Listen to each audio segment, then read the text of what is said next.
There we go.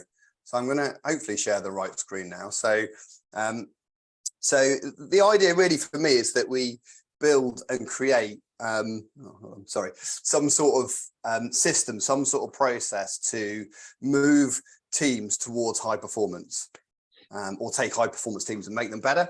But that's the kind of overall idea of this project. So before we dive into that, a little bit more about me. I have worked in the outdoor industry for pretty much my entire working life. Started when I was 17, 18, work at an outdoor activity centre here in the New Forest, a place called Avon Tyrrell.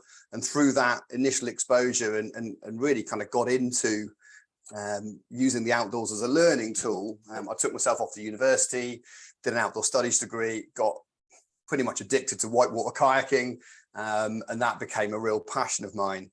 And off the back of that, set up a business that has evolved into New Forest activity. So I've very much been working with or being a part of a team for a long, long time. I'm also an active firefighter. We always work as teams in the fire service. I've got a lot of experience within that field as well. So, you know, whilst I'm not going to pretend to be a know-all and know everything about team development, I have got a decent amount of experience in doing it, and, you know, a lot of kind of knowledge that I can kind of draw on. Why have I developed this product now? Well, I think, you know, we are seeing unprecedented change really in terms of the working landscape.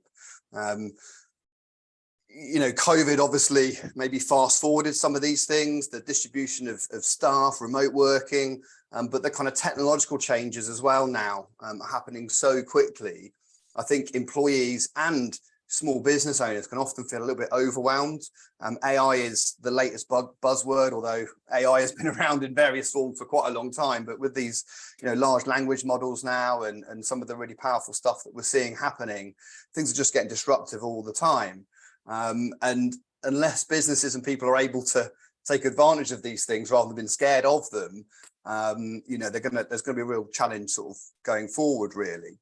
And I kind of believe that now is the time that actually we can't see team building as one-off interventions. They need to be much more, you know, as providers, we need to work a lot more hand in hand with businesses to help them to grow, because as these things happen, undoubtedly there's going to be losers. You know, companies that treat their employees as a commodity, if they see them as a thing that does a thing, they're going to lose effectively market share. They're going to lose the passion, enthusiasm of their staff, and ultimately they're going to find it really hard to recruit, find it really hard to retain, and you know, they're going to have a organization full of effectively these quiet quitters, which is I don't know quite how the phrase got coined, but you know, if I was to say that, what problem are you trying to solve, Sam? Quiet quitting is a problem that I'd be very, very passionate about trying to solve, because if people are turning up to work and going half-assed at it, you know, that's no good for the employer because they're getting poor output, but for the employee as well, it's, you know, how's that a way to live your life? How's that a way to pursue your career? And there was an interesting post recently, a chap called Simon Sinek, who, you know, people may have come across, is quite a well-known guy on the kind of business development circuit, and he put a post about quiet quitting, and it wasn't the post that was interesting, all the comments, basically 9 to 1, people saying, so what? Of course you just turn up and do the minimum you need to do. Why would you bother shining? You don't get any reward for it. Why would I bother putting my neck out for my employer? Why would I? Almost like this entire ream of comments. Admittedly, it was on I don't know if it was on TikTok or Reels, but it was on arguably somewhere that's going to be mostly Gen Z. But that's also a bit of a worry, really, if that's how people are coming into the marketplace. So, you know, ultimately that's what winners will solve. You know, they will value the relationships, they'll embrace new technologies, and they'll have staff that are fully engaged and, you know, really passionate about what they're trying to do. And as small business owners, we can't carry people, you know. I think sometimes the public sector arguably does this, maybe large corporations do, but, you know, small businesses with a dozen staff or so, it's, you know, you can't be carrying people. And it's that kind of authenticity, I think, that's important now. You think about some of the big social media stars, they're launching their own brands of food or soft drink, and these things are going off the shelves. So I think, you know, organizations need to have a bit of a personality behind them now, and really engage with their staff, and with the wider world really, and try and be as authentic as possible. Because what I envisage is, if we can get people on board, if we can embrace technology, if we can see people as the driving force, they are the enablers of technology. If we can tell a proper story as a business that everybody gets behind, there's a real purpose behind what we're doing, and our team can articulate that as well, then our organizations are going to thrive and grow and kind of move into the future. So effectively what I'm looking to create here is a system that enhances team building by giving stuff a structure, and it's a long-term intervention. And I'm looking to create a platform that nurtures that. So it's not just about away days, it's about having ongoing consultancy, ongoing support, ongoing coaching with the senior leadership team and with some of the staff members as well, to inspire them, help them become better performers, and work closer together effectively, so that everything is kind of co-created. It's not a top-down solution, it's something that employees are all sort of part of. And this is, in terms of something to hang your hat on, and the kind of model that I'm very much behind is the 5 dysfunctions of a team. Have people come across this before and seen this model?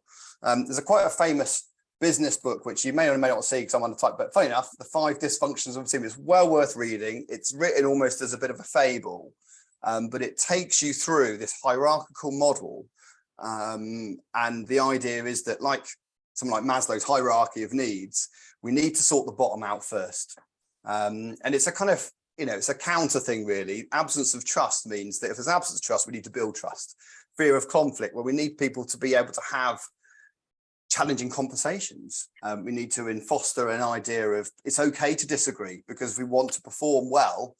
If you think about a Premier League football team, do you think the coach agrees with the players all the time? Of course not. There's always going to be disagreement, but it's dealing with that in a way that's constructive. So conflict is not seen as negative if it's framed in a way that is moving people and moving the business and the team really going forward.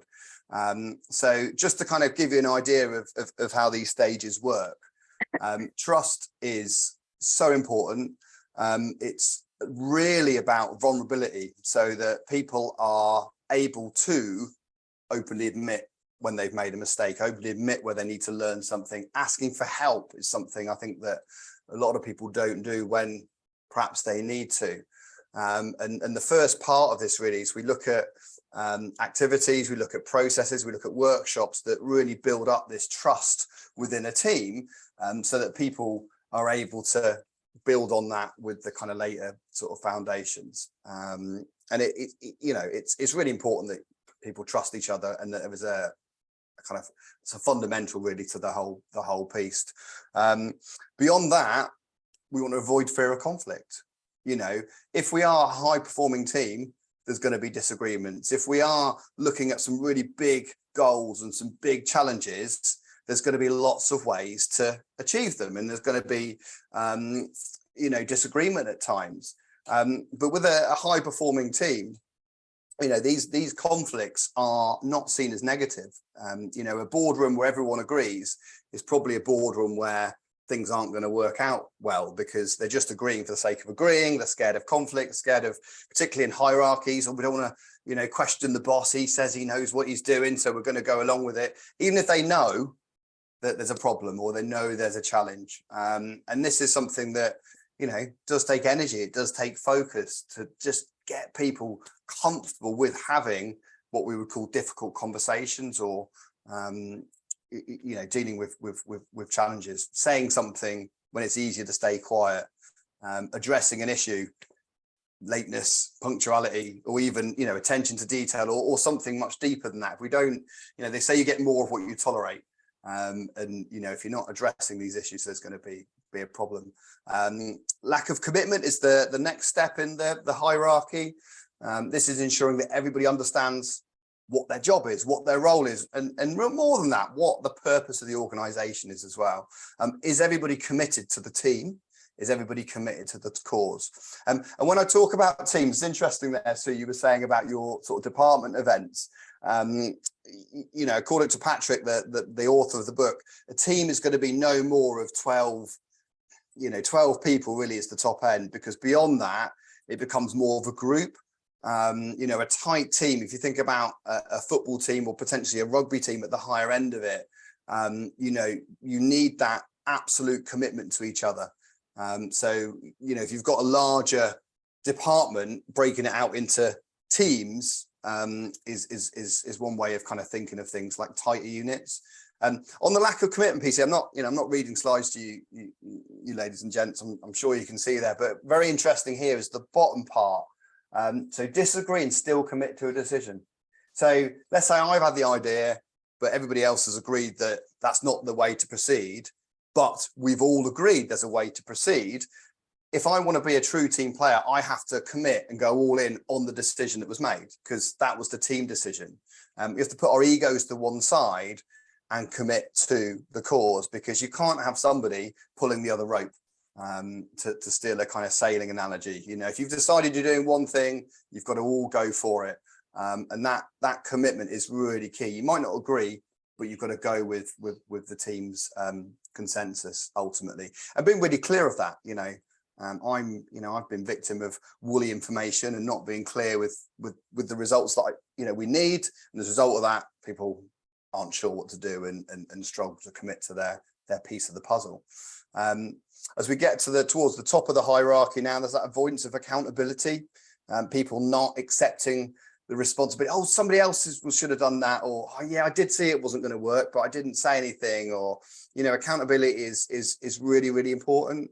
I'll touch on it in a minute with the second tool that I was going to talk to you about. But, you know, people doing what they say they're going to do, being accountable to themselves, being accountable to turning up and doing the training or learning the process or trying to make things better is super important. And, you know, as a leader, we want to be able to kind of confront and deal with these issues.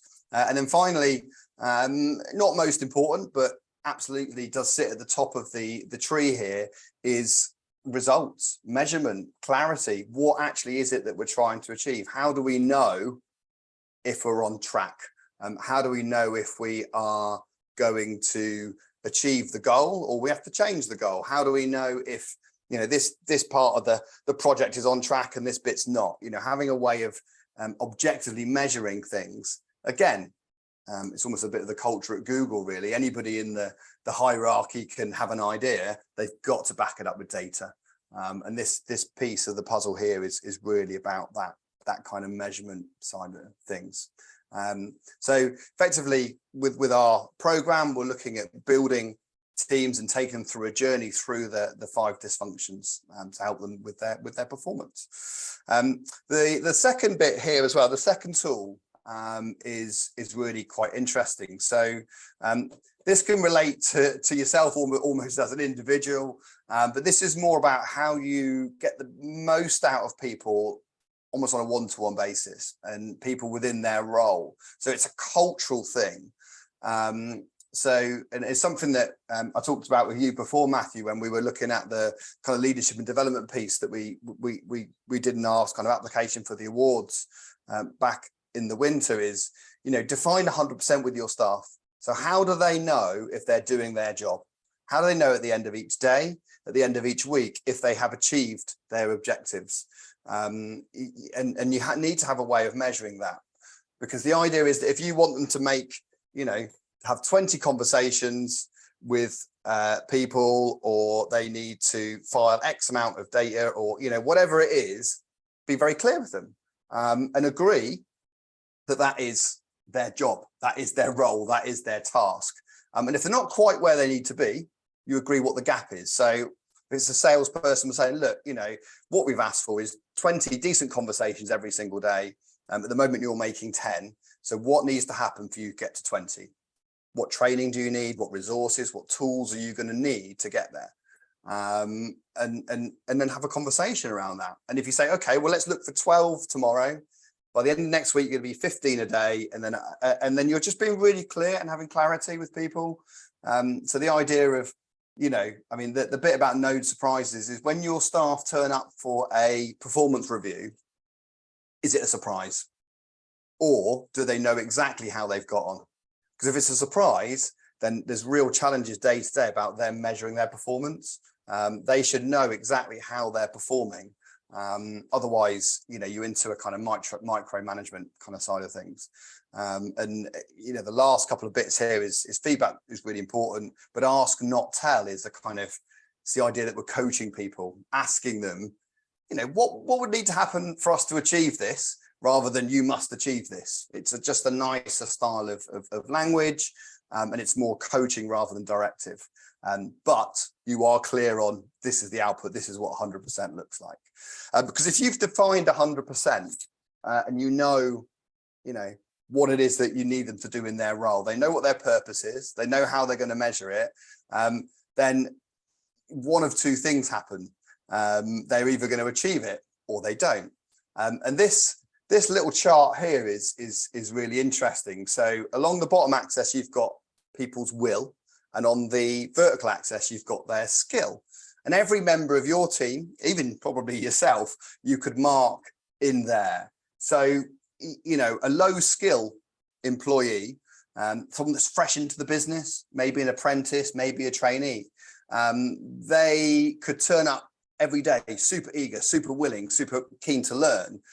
So that would put them in the low skill, high will box.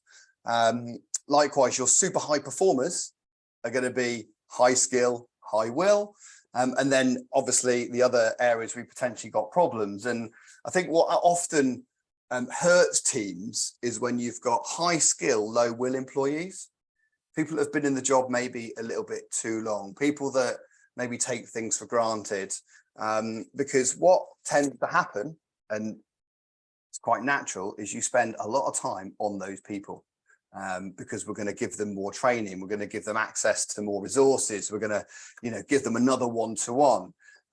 But ultimately, will is something that only the employee can bring to the job, right? They are the ones that show up there. That is their choice ultimately.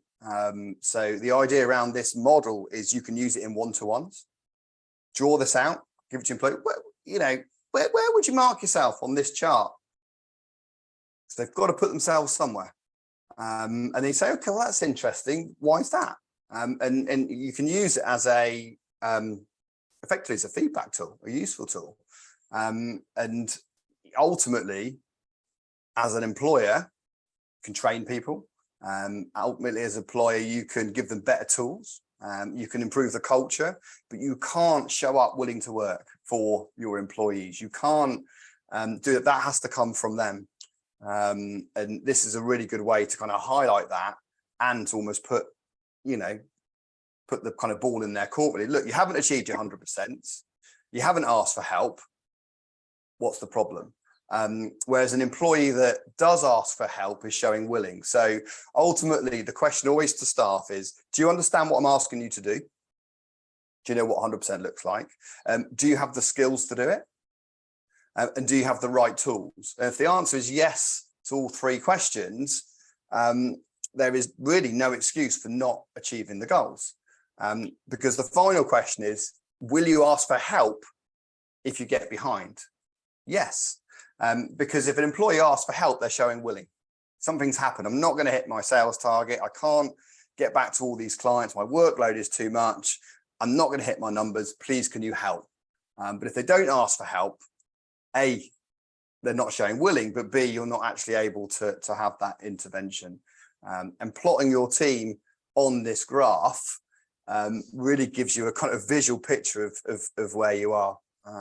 Because what often happens in a culture that accepts low will, so people that aren't really willing to do their job, they aren't willing to push themselves, challenge themselves, help out, you'll find that your high performers will disappear and leave because they're not getting the attention. The attention is being given to the low performers, the people that are just time suckers. And unfortunately, businesses see that. I've lost at times, really good members. So I think, why do they leave? Well, why would I do extra work and perform very high if, the attention is going elsewhere and these other people are getting the attention.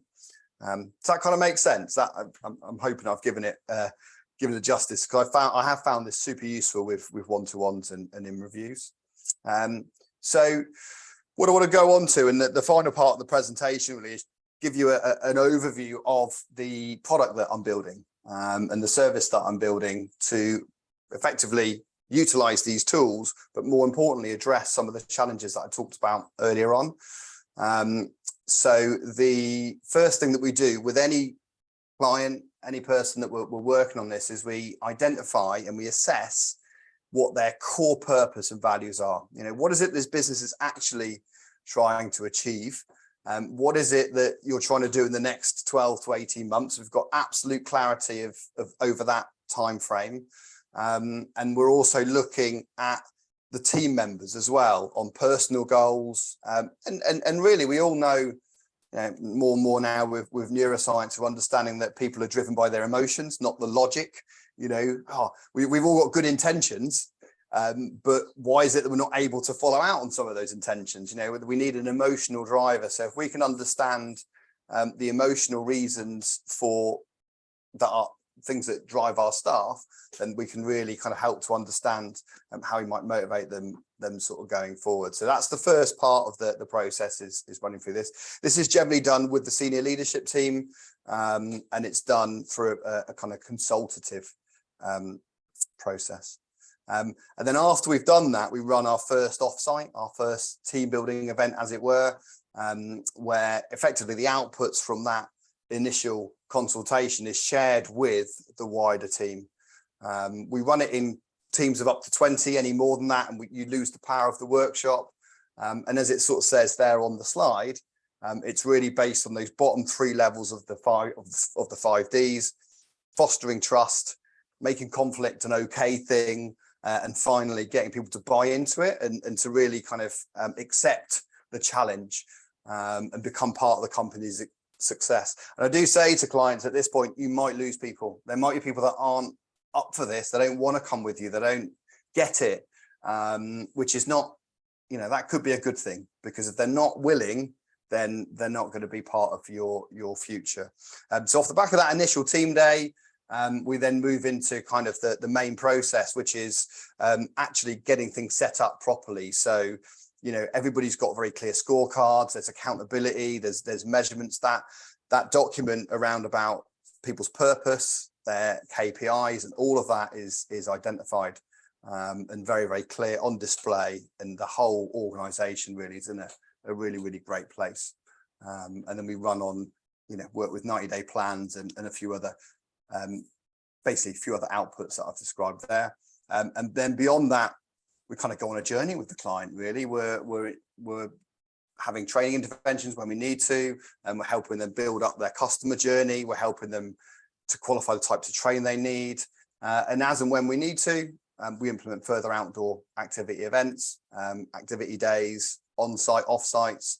You know, some of the stuff that I've talked about is done on-site with the clients. I'm working with a project at the moment with a very significant business. 70 odd staff in that organization, and we're effectively at the moment we're rolling out stage one. So we're co-creating all the KPIs within that organization, and then once that's rolled out, we're going to be delivering the follow-up, which is making sure that actually they stick to those objectives and they do achieve those goals. And at some point during this process, we're likely to need some more team days, so more off-sites, where we can strengthen communication. We can look at the higher levels of the 5 dysfunctions. You know, that kind of, you know, that accountability and that attention to results is really key there. And it might be, you know, pick me ups, keep up morale, and it may or may not be collaborative. So some organisations have got their own in-house training team that we work with. Others might say they'll do it all in-house. Others might outsource it to us. We're very flexible in terms of how we deliver this, and ultimately, the final result is at the end of the period, I say normally 18 months, we've got, you know, effectively a review process really. And then we're looking again to the future, looking at any technological trends that we can integrate and effectively going again almost. And it's a cyclical program. So we would then at that point start again. And I'd like to sort of suggest to clients, again, I've got clients moving through the first 2 stages, so a little bit the end point is hypothetical, but for me, if they've achieved their objective and achieved their goals, then some sort of celebration event is what's needed. And it was quite interesting, actually. I think it was Elaine talking about the charity element. We get clients come to us and ask sometimes for that. Was there anything we can do to give back? Is there an organization that we can help, we can support? And that might, if your business is very purpose-led and that's a big part of your values, then the final event may well be a give back. You know, as much as it could be a big celebration, it could be a big give back as well. But it's really about rewarding and, you know, thanking everybody for their hard work before you dive back in and sort of start again. So that kind of makes sense. I'm going to stop sharing now because that's effectively the end of my presentation. We've got, I think, plenty of time really for a bit of a Q&A and to dive a little bit deeper into what any of that might mean. But yeah, I'm hoping that I've left some sort of sense of what I'm trying to create with all of that, and hopefully there's some questions and ideas that come from the floor as well. Great, so thanks, Sam. Please put your hand up or dive in if you've got anything you'd like to come up with. Actually, what came to mind, not just about the team building, but when you've got clients, I used to, and when I was in a previous role, do classifications so that you've got gold, silver, bronze sort of clients, because at the end of the day, those that are the good clients that pay you on time and don't cause you any trouble are the ones that you actually forget, and they are at risk of being lost.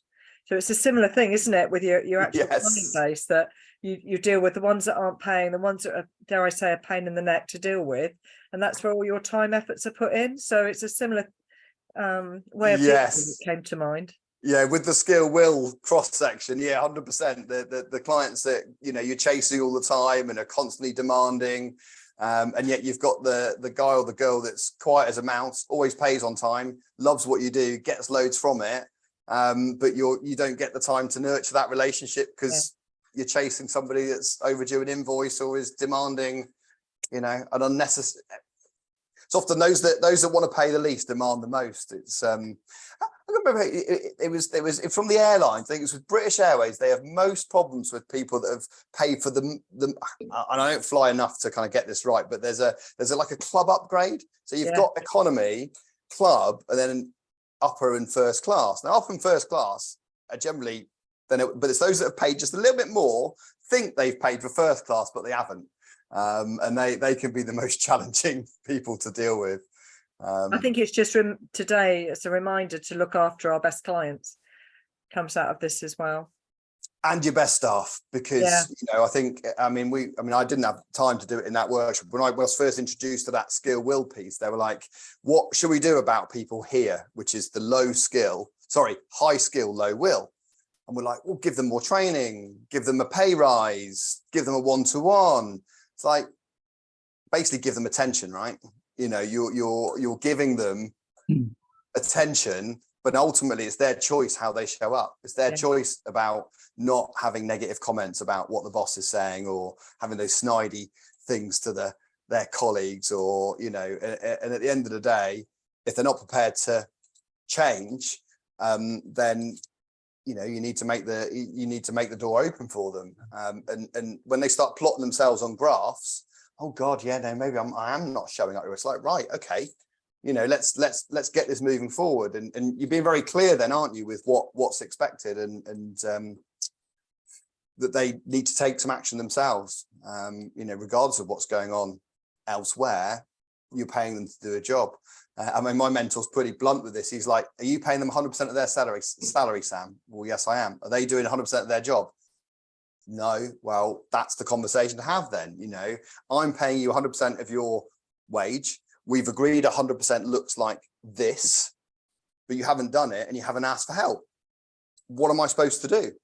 And it's all done in rapport. It's all done, you know, nicely, but ultimately you need the result, because if you don't get the result, then how are you going to continue to keep your business going? We could probably all name the emotional Hoover in our teams. And I find I have had people leave just on their own terms at times. Be like, oh God, I'm glad they've gone. You know, that's literally other people. And I was like, well, you should have told me, because I don't know what happens with the text messages in the middle of the night or whatever it is that's happening kind of behind the scenes, you know, where the snidey comments or the almost stuff that's just derailing, not because they're malicious, just because that's kind of, you know, they thrive off gossip and they thrive off wanting to know everything, and it just brings other people down. And yeah, it's trying to weed it out is a big challenge, you know. Caroline. I was thinking about the fashion for remote working now. And some people don't want to go back to work and all the rest of it, but I've always been concerned that people will very much lose visibility, because when promotions are talked about, naturally we go for the people we've seen that are doing well. How does this prove useful? Does it help make people visible if they're ultimately remote working by choice? I mean, I don't have remote working staff. My business is very much kind of hands-on. I have spoken to a number of businesses that are struggling to get their staff back into the office. Yeah. You know, they've got a hybrid official policy, but that tends to be more remote than it is in. Yeah. And they can see problems around communication channels, relationships, because people don't actually spend time with each other. Yeah. And accountability slips and communication slower. I think ultimately, you know, remote working can work very, very well if you're very clear on the expectations. And if someone's doing remarkable work, I think it's remarkable whether they're in the office or outside of the office. I think sometimes it's just lack of clarity over expectation, and you know, at the end of the day, there's got to be like an agreement in terms of, I mean, there's a contractual element to this as well, but you know, it's you know, some people hybrid makes sense, others need to be in, others remote. But I understand what you're saying from a personal perspective. If you wanted to kind of climb the ladder, you'd want to be as visible as possible. Yeah. But that doesn't, you know, that might but I think ultimately, if you're doing remarkable work, you will get noticed. Yeah. But like I said, it's not in my business. I don't have first-hand experience just from talking to.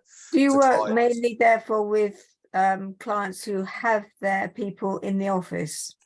Not, I mean, we do a lot of team building, which is the traditional bonding, fun, entertainment side of things. Yeah. You know, when it comes to, I mean, what I'm talking about now is almost a new service for us. It's the idea is that we're taking people on a longer term journey rather than it being a one-off intervention. And how that manifests is that we will prove that we can do a good job, right? So we'll generally do one event at the start, which is normally around some sort of culture sort of buy-in. It will be normally around kind of purpose and the big stuff that you saw at the beginning of the process, the assessing piece really, but sometimes without the consultancy bit. It's a few questions, and off the back of that, we then explore the deeper journey and the deeper relation. One of the clients that's taken us up on this is, I said, it's a significant business, and they have engineers in the field. So there's about half the staff effectively work out of vans going around delivering service. And one of their biggest challenges is that's what customers see, right? An engineer turns up at the client address. It's basically commercial building services that they do, and that the person in uniform, is the van clean, the way they act, the way they respond, that's what the clients see when it comes to the identity of the business. And yet the engineers don't feel part of the team like head office, because they're not at head office all the time and they're not in the kind of culture, if that makes sense. So a big piece of work is trying to include effectively these solo workers in the journey that the business is taking, and it's not easy, but there are, I mean, one thing was just clear communication. So, you know, clients are like, why is the guy sat in my car park? He's been sat there for an hour in his van. What he's doing is writing up the report, or he's working, but the client just sees a van parked in the car park. But if the engineer was like, look, I'm going to write up the spot, is it right if I park here for an hour? That communication would really help the relationship, but the engineers don't think like that. And that's the big thing they're trying to get across is, you are our brand, your behavior is our brand, and this is how we want it to come across.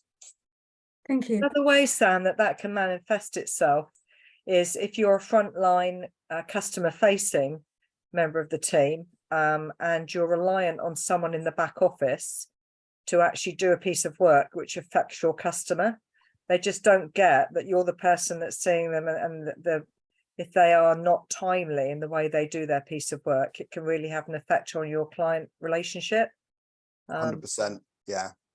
And that's where that trust element comes in. Yeah. Do you trust your person to do the work? And it's also like, just let me know if you can't. I mean, I have this a lot with my team. I'll talk to clients and run the kind of discovery call really and talk to them about the event, and then that has to get transcribed or pass on the recording or pass on notes to one of my colleagues who effectively writes up that program.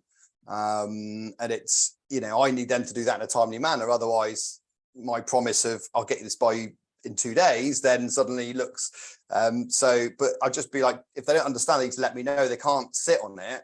I say, I don't want to ask Sam that I don't really get what he was on about, or I can't read his notes, or his handwriting's awful. But I need to know, because it will let people down. And that's that willing thing, isn't it? They're willing to be vulnerable. They're willing to say, look, I don't quite understand this, can you help? Rather than just pretending everything's okay and then going on a day off and I'm like, where's that where's that proposal? We talked about that. So that kind of makes sense. I 100% agree with you there. And it's that, but it's that the whole point about being part of a team is, you can't, if you're an attacker playing football, you have to rely on your defense, and the defense have to rely on their goalie. And, so there's an interdependency that is so inherent to high performing teams. But often people, as we all are, think largely for ourselves and what's in it for me, and we forget. And that's why a close team does have to be quite small, because you've got to care more for the outcome of the team than for yourself. Put the team before you, and that's hard. It takes a lot of work and energy to do that. But that's what a high performing team will do. You're professional. You get subbed off the bench and someone else comes on. You've got to accept it, because that's what we needed to get the result that we needed. To use another sporting analogy, who's the best person for this job? Who is, don't just take it because it looks fun. Are you the best person to take it on? All of those conversations come from, and you want your team to do that themselves rather than having to kind of bang the drum all the time, Thanks, Sam. Just a couple of quick ones, if I may. The difference between, certainly when we get on the yachts, a group of clients and a group of colleagues, quite different. And we kind of put it a bit on its head that when the colleagues come on board, we just let them relax, have a glass of champagne, sit there and enjoy themselves, which is what is traditionally used to be done with clients. Whereas clients seem to, the client wants their clients to do some work and to sort of interact better. So it's been an interesting little shift there. But I wonder if you feel that working with a group of clients is somewhat more challenging than working with a group of colleagues, or is it similar challenge? Do you mean clients as in they're paying individually, or there's somebody paying the bill and you're looking after their same customer for you, but it could be that my hotel brings its clients, this is a bad example, or my hotel brings its customers. So it can either bring my staff along to do a colleagues day of team building. That's a traditional thing. Yes, but we get more and more on the boats who just who bring 8 clients along. I've got you. So they're treating them to a day out effectively. But whereas traditionally they made the colleagues do all the hard work, which you can make them do on a boat by making them involved, they tend to want to just let the colleagues relax and enjoy a treat. Whereas the suppliers, customers, whoever they are, they want them to do some work. That is interesting, isn't it? I mean, and I think that's partly the challenge around team building, because, is team building a treat, or is it a return on, is it something you're investing in? I'd talk to clients, I'm like, you know, oh, what's your budget for this? Oh, wow, if we don't spend so much on the Christmas party, I'm like, hang on a minute, this is not the entertainment budget we're talking about here. We're talking about your L&D budget. We're talking about a training budget. Oh, is it not just, are we not just going to have some fun? It's like, well, we can, but that's not team nurturing. That is a fun day or a bonding day. Like you're talking about with the yachts, you know, it's like, well, it's a treat, it's a reward. Because it's not a reward to come into a learning environment, whether it's outdoors or in our classroom, wherever, and I have to answer some quite hard truths about having difficult conversations, or do you understand where this business is going? And I mean, it was interesting on some calls in the last week or so. I've got a client, she's got some significant challenges around her business. And we discussed that. I put together a proposal to try and solve them. And her co-director was like, I don't want to start upsetting people. And there's people in this business that aren't doing their job. They're not putting their weight, her own words. They're not doing what they've been asked to do. And yet there's a reluctance to actually address that issue. Oh, yeah, I don't know, it might start putting people's backs up. I'm like, I mean, it's obviously a business that's doing well enough that they can carry a little bit of excess weight, but it's just really interesting that it's almost like systemic that, and I've done this at times, I've carried people and we've not moved as quickly as we would have wanted to. But it is interesting how hard this actually is, you know, to have tough conversations and to force change. You know, so we've ended up with a softer version, you know, because they're not prepared to actually make an issue of things that are an issue. That makes sense. I wrote down a phrase when you were talking, which rather tickled me, where you said you can't carry people. And I found that quite refreshing, but also I was wondering how you were going to not carry people, because everybody knows their rights these days, don't they? You know.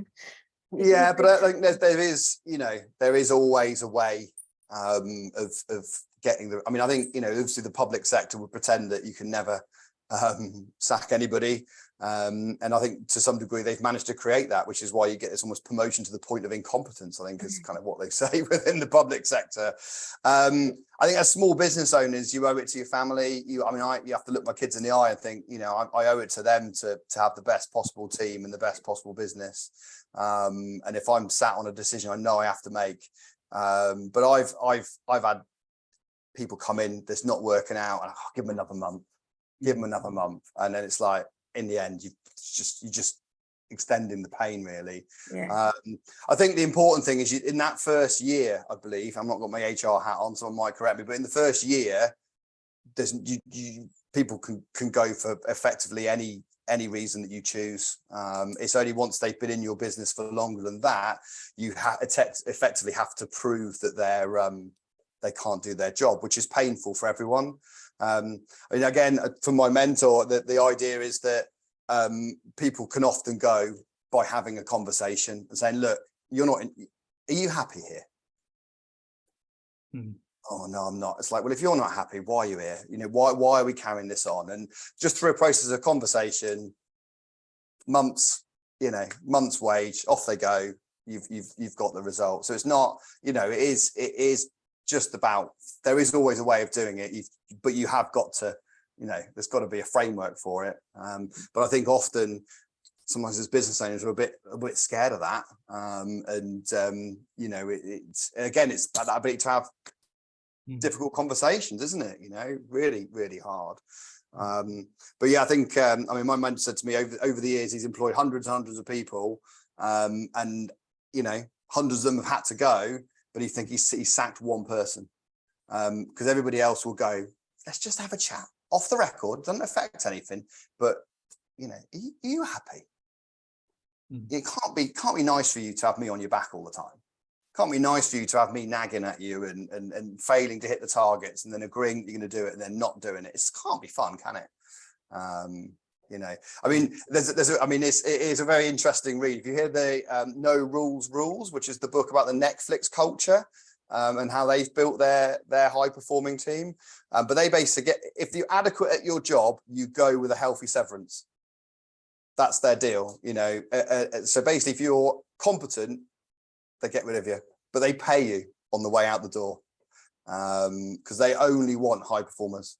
It is, I mean, it's a very interesting book. It'd be very hard to argue, because they unlimited leave, unlimited, you know, it's everything's on. They just, employees have got a goal, and if they want to take 3 weeks holiday whenever they want, they can, as long as they're achieving the outputs that have been agreed.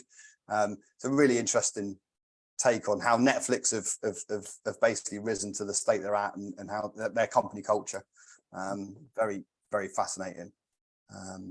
Thanks, Sam. It brings us nearly to the end. Is there any last quick comment from anyone? Yeah, I just really, it brings to mind, I meet all the time people that are really good at what they do, but they're not any good at running a business. And there's a difference between being really good with your trade and actually running it as a successful business. And that's what people have to do sometimes, isn't it?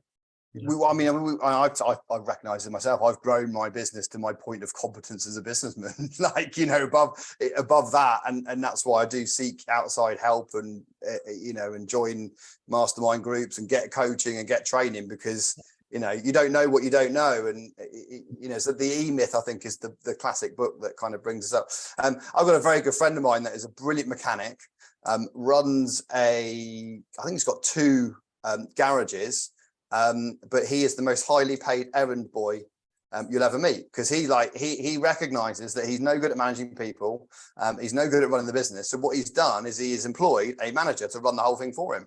And then he basically just does a bit of mechanical work and a little bit of running around, because he's like, I'm not in a position to run this business, so I will pay someone to do it, and I'll just do what they tell me to do. He's happy, they're happy, the business is thriving. I mean, I couldn't do that, because I like to be in control of the strategy and the planning, but if some people, it just works, you know. And I think for me, I want to do more of what I'm good at, and for me, that's getting in front of people, coaching, running programs. But I have found, you know, as the business gets bigger, I spend a lot more time behind a desk and moving paper, and it's like, oh, actually, let's either automate, which is an entirely different workshop, or kind of, you know, pass that on and delegate it to my team. You know, and so I can talk to people, and whether that's on the camera or in front of groups, and do the bit I love doing. Yeah. Great, thank you, Sam. That takes us to the second, to 5 o'clock. So thank you for that. And do join us again if any of you can, and certainly if you know of anyone who's got a 20-minute presentation and some thoughts to share, do just let me know. We've got 50 of these to fill a year, so it's always good to have colleagues suggest different topics, and there are a number of different ones coming up. We ought to explore a bit more about AI in a very simple way, just to say what those 2 letters mean, if nothing else.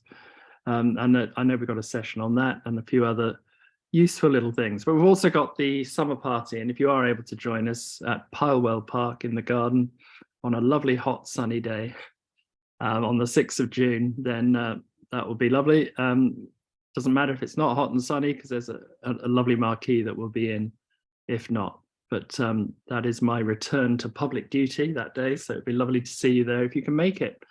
So thanks everyone, and have a good week. Enjoy the sunshine. Those of you who are off next week, I hope that goes well. But if you are around, we'll see you same time, same place. Thank you. Thank you, everyone. Appreciate that. Thank you. Thank you, everybody. Bye. Bye. Matthew, I was going to say, for what it's worth, I did a AI